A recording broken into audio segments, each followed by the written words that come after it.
Mas yung mensahe ko ng konti kasi may iwan sila ng sila.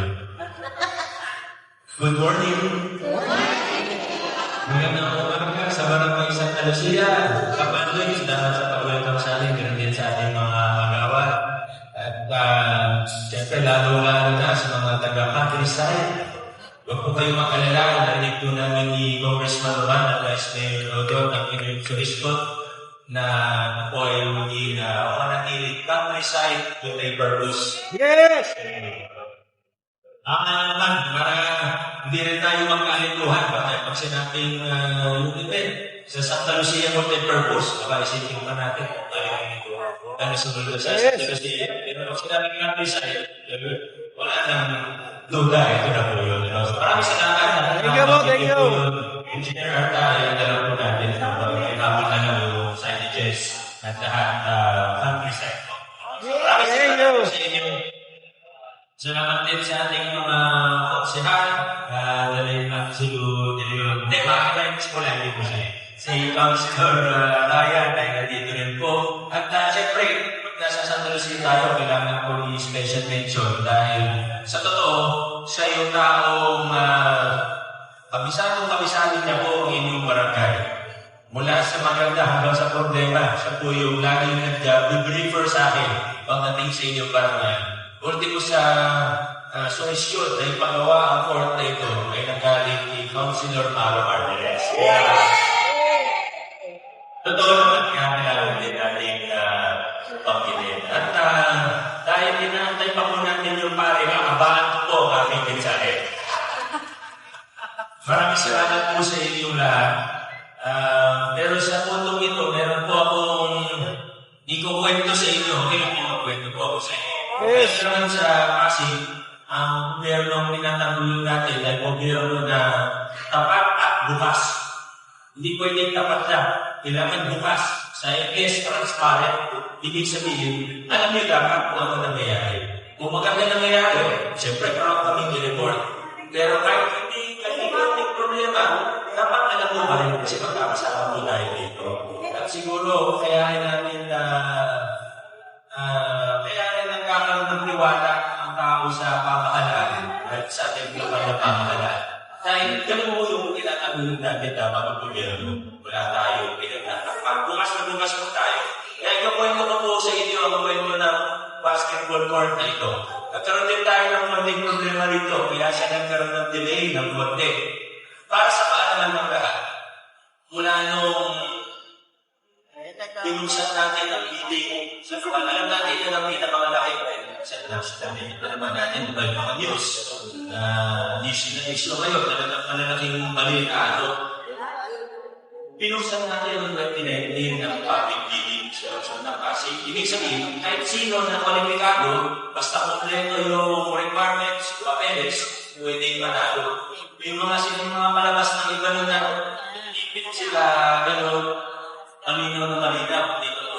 Itong bato na ito, yung contractor na nanalo dito sa countryside board ay Great Pacific Indians. Yes, sir. Yung Great Pacific, kaya po pangalan yan, Great Pacific, dahil pinangalan mo yan, kay Pacifico, Vizcaya, Dasewa, yan po si Verde, Vizcaya. Kumpanya nila yan.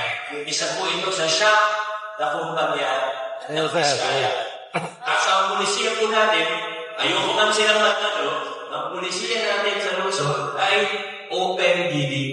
Ang kwalipikado at sila yung pinakamababang bid, sila po ang mananalo. Ngayon, sa kahabaan ng construction, sa totoo, nung una silang nanalo, hindi ko naman talaga alam na sila yung nanalo. Pero nung nalaman ko na sila pala ito, sige ko rin naman iniisa si Sultan. Hindi naman ako ganun yan. Hindi ko pinakausap yung contractor, mali pa na lang kung may problema. So sila yung nanalo, naumpisahan ko yung project, nakita nyo naman po, at welcome sa mga bagong natin.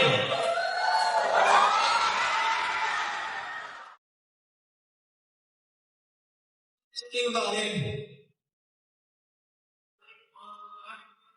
Sige na ako. Kasi, relax mo na kayo dyan. Relax mo na. Seryoso yung tingin mo dito. Sa mga bagong galing, naman ito po yung sila nanalo dito sa Great Pacific na isa sa akong kami ng Vizcaya. Sila po yung nanalo ang mga dito.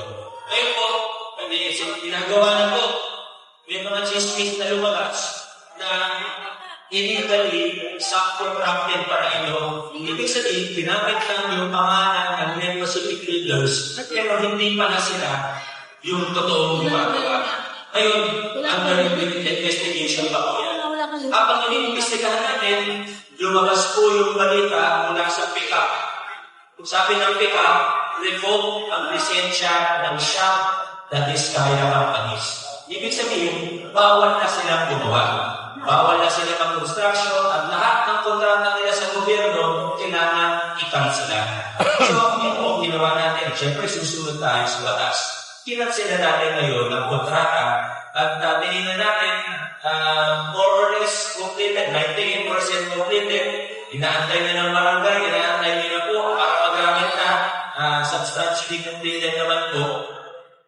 Pwede na natin inaugurate. Pero, siyempre, yung parte na hindi tapos, yan po yung mga sound panels. Para sa mga kaibigan natin na ayaw namin. Ito yung sound panels, hindi pa po siya tapos. Siyempre, hindi natin mamayaran yun.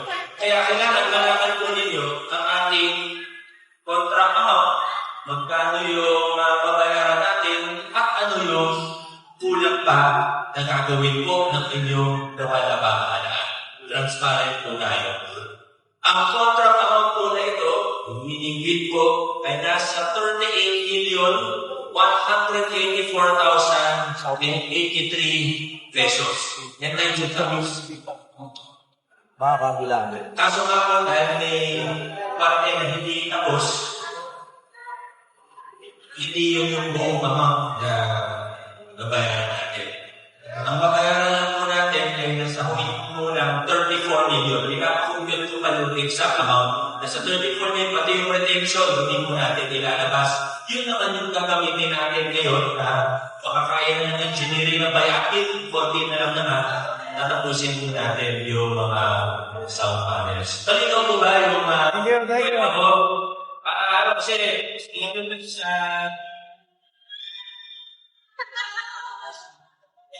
kasi yung sa social media na, sa Facebook na, iba na yung ito. Pero at least, ano na yun, diba? Post din naman ako, pero ako na, natural lang talaga, minsan buka ito ng kwento. Pero at least, importante sa akin, parang tayo kung ano nangyari, alam ng mga officialis ng countryside, kung ano nangyari. Ito kwento, yung buong kwento, binigay ko natin sa inyo. Para alam niyo po kung ano nangyari, kung saan tayo galing, at saan tayo papunta. Patuloy lang tayo magtulungan para sa gandong klaseng estilo ng mga gobyerno. Malaking problema na nakikita natin, yung transparent na mga pamahalaan, mga problema na yan, masusolusyon natin.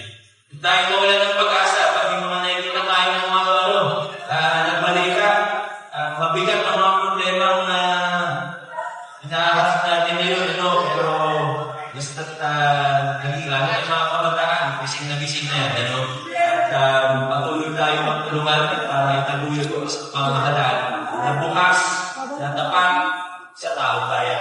Kaya mo natin ito kasi patutulungan mo tayo. Hey!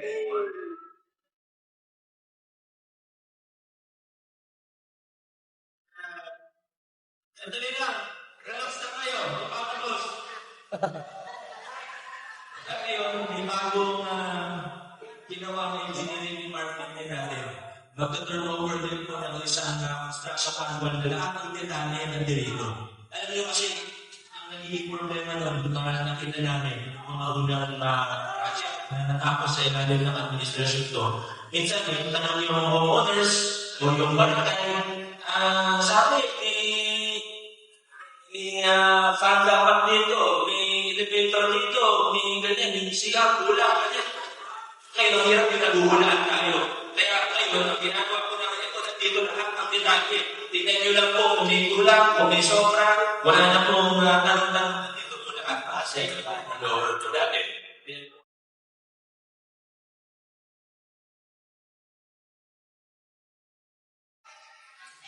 Hindi ko na daw sa power. Other ginawa ko.